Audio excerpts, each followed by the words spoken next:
झंग के इलाका में साबिक बार प्रेसिडेंट मुनीर अहमद सदाना समेत 3 अफराद को कत्ल करने वाला मरकजी मुलजिम इमरान शाह उर्फ मानी कुरैशी सीसीडी के साथ मुबैना मुकाबले में मारा गया। मुलजिम ने चंद रोज कबल मेन रोड पर फायरिंग करके मुनीर अहमद सदाना, उनके ड्राइवर और एक राहगीर को बेदर्दी के साथ कत्ल कर दिया था। सदाना और कुरैशी बरादरी में चली आ रही ये दुश्मनी अब तक 6 जिंदगियां निगल चुकी है और लोगों के घरों में कोहराम भी बरपा है, लेकिन कोई भी इस लड़ाई को खत्म करवाने में आगे नहीं आ रहा। अलबत्ता मरकजी मुलजिम का मुकाबला हो गया। इस वाक़े की असल हकीकत है क्या, वो तमाम अहवाल बताएंगे आज के इस व्लॉग में। अस्सलाम वालेकुम नाजरीन, मैं हूं सलमान कुरैशी और आप देख रहे हैं मेरा डिजिटल चैनल। नाजरीन, 29 नवंबर को झंग के इलाका में एक इंतहाई अफसोसनाक वाक़या रिपोर्ट होता है, जिसके बारे में हम आपको सबसे पहले आगाह करते हैं कि एक साबिक सदर झंग बार मुनीर अहमद सदाना, जो अपने ड्राइवर मुमताज के साथ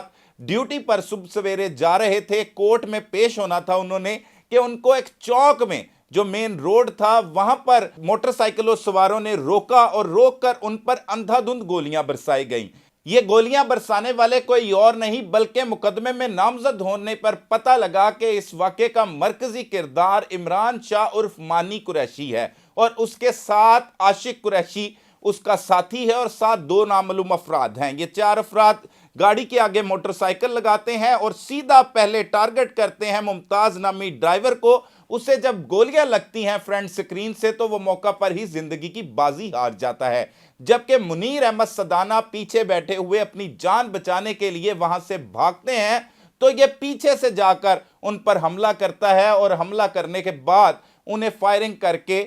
वहां पर ढेर कर दिया जाता है। मुलजमान उनके ऊपर चढ़कर गोलियां बरसाते हैं, जिसकी वजह से खौफ व हिरास फैल जाता है। ना सिर्फ मुनीर अहमद सदाना मौका पर जिंदगी की बाजी हारते हैं, बल्कि एक मुश्ताक जो राहगीर था, रेडी बांध था, उसे गोलियां लगती हैं तो वो भी मौका पर ही जिंदगी की बाजी हार जाता है। इस वाक़े की इतला के बाद डीपीओ झंग बिलाल इफ्तिखार कियानी समेत पुलिस की भारी नफरी मौका पर पहुंचती है और इलाके को, उस जगह को, उस क्राइम सीन को कॉर्डन ऑफ कर लिया जाता है। वहां से शवाहिद इकट्ठे किए जाते हैं, सीसीटीवी फुटेज देखी जाती है तो पता लगता है कि इमरान शाह उर्फ मानी कुरैशी और आशिक नामी शख्स जो हैं वो मोटरसाइकिलों पर आते हैं, फायरिंग करते हैं, ललकारे मारते हैं और बासानी फरार हो जाते हैं। फिर मुनीर अहमद सदाना के भाई की दरख्वास्त पर यह मुकदमा दर्ज किया जाता है, जिसमें इमरान कुरैशी, आशिक कुरैशी और इनके अलावा 5 अफराद जिनको इस मशवरे में नामजद किया जाता है, कुछ नामालूम अफराद रखे जाते हैं और वुकला की एक बड़ी तादाद ना सिर्फ जंग में बल्कि पंजाब भर में पुलिस का बाइकआउट कर देती है। इसमें बड़ा प्रेशर दिया जाता है और पुलिस की मुख्तलिफ टीमें तश्कील दे दी जाती हैं, ज्वाइंट इन्वेस्टिगेशन टीम तश्कील दी जाती है, जो 72 घंटों के अंदर इमरान शाह उर्फ मानी कुरैशी को गिरफ्तार कर लेते हैं। गिरफ्तार करने के बाद बिलाल इफ्तिखार कियानी जो है डीपीओ झंग, वो एक प्रेस कॉन्फ्रेंस करते हैं और उसमें बताते हैं कि मुलजिम ने दरीना रंजिश पर मुनीर अहमद सदाना को कत्ल किया। अब ये मुनीर अहमद सदाना की कुरैशी बरादरी के साथ दुश्मनी नहीं थी, बल्कि सदाना बरादरी के साथ कुरैशी बरादरी की एक दुश्मनी जो चंद साल कबर बच्चों की मामूली सी लड़ाई पर शुरू हुई और देखते ही देखते अब तक कई जिंदगियां निकल चुकी हैं। अब ये लड़ाई जो है वो बच्चे क्रिकेट खेल रहे थे, उस पर झगड़ा होता है और फायरिंग कर दी जाती है, जिसमें 3 अफराद जो हैं वो सदाना बरादरी के जख्मी होते हैं। उसके बाद हमला किया जाता है सदाना बरादरी की जानिब से, जिसमें सकलैन कुरैशी जो है वो कत्ल हो जाता है। उसका बदला लिया जाता है, एक शख्स जो है वो सदाना बरादरी का कत्ल हो जाता है और फिर सकलैन जो था शाह, उसके मुकदमे की पैरवी जो मुलजिम पार्टी की तरफ से मुनीर अहमद सदाना जो है वो एडवोकेट, इनके वकील थे और इस केस की वो पैरवी कर रहे थे। पैरवी तो मुद्दई की जानिब से की जाती है, लेकिन उन्होंने इनको हायर किया था और बदकिस्मती से ये सदाना बरादरी से ही ताल्लुक रखते थे। अब मुलजमान उनको प्रेशराइज करते थे कि तुम इस मुकदमे से बाज आ जाओ। मुनीर अहमद सदाना के बारे में यह बताया जाता है कि वो झंग के बड़े मोजिज वकला में उनका शुमार होता था और साबिक बार सदर भी रह चुके हैं झंग बार के, तो इसलिए वो जो भी केस लड़ते थे चांसेस होते थे कि वो कामयाबी जो है वो उसका मुकद्दर होगी। अब मुलजिम इमरान कुरैशी ना सिर्फ جو ہے وہ ان کو ویسے دھمکیاں دیا کرتا تھا، ذرائع بتاتے ہیں کہ وہ باقاعدہ طور پر اس پر ویڈیو بیان بھی جاری کرتا تھا، اور ویڈیو بیان میں وہ کہتا ہوتا تھا کہ میں اپنے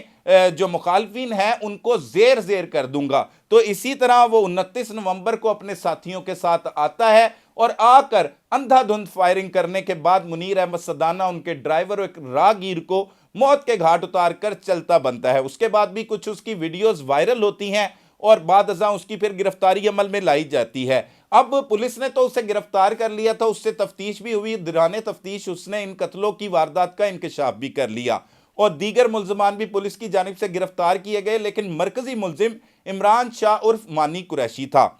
اب سی سی ڈی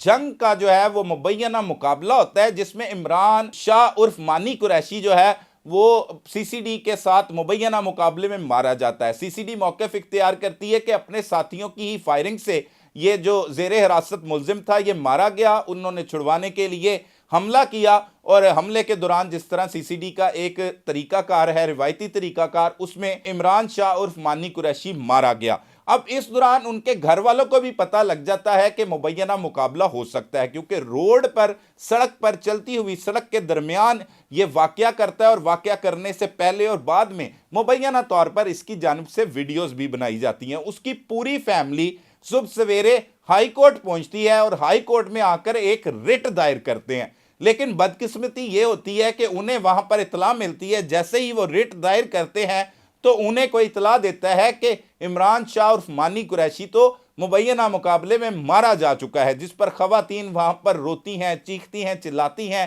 جس میں اس کی اہلیہ بھی شامل ہے، بہنیں بھی شامل ہیں اور گھر کی اور خواتین شامل ہیں۔ تو کچھ لوگ دشمنی کی آگ میں جلتے جلتے جو ہے وہ بدماش تو بن جاتے ہیں، ہتھیار بھی اٹھا لیتے ہیں، لیکن وہ یہ نہیں سوچتے کہ ان کا انجام کتنا بھیانک ہوگا اور ان کی فیملی کی خواتین کو کس طرح سے عدالتوں میں، کچہریوں میں، تھانوں میں، جیلوں میں جو ہے وہ ذلیل و خوار ہونا پڑے گا۔ یہ الفاظ اس لیے سخت رکھے گئے ہیں کیونکہ جرم کرنے کے بعد اکثر اوقات جو فیملیز ہوتی ہیں وہ اسی طرح در بدر کی ٹھوکریں کھانے پر مجبور ہو جاتی ہیں۔ انہیں دیکھ کر انتہائی افسوس بھی ہوا اور یہ دشمنی جو بچوں کی لڑائی پر شروع ہوئی، اس آگ کو بجھانے کی بجائے وہاں پر موجود افراد نے اس پر تیل چھڑکا اور اب تک یہ خوفناک دشمنی 6 افراد کی زندگیاں نگل چکی ہیں، جنہوں نے نفرت کی آگ میں جلتے ہوئے بدلہ لیا اور وکیل منیر احمد صدانہ جو سابق بار پریزیڈنٹ تھے انہیں بھی مار دیا، ڈرائیور کو بھی مار دیا اور وہ خود بھی اس بھیانک انجام سے نہیں بچ سکا۔ ایک مبینہ مقابلے میں مارا گیا۔ پولیس نے منیر احمد صدانہ کی فیملی کو سیکیورٹی بھی فراہم کی اور اب جو ہے یہ ملزم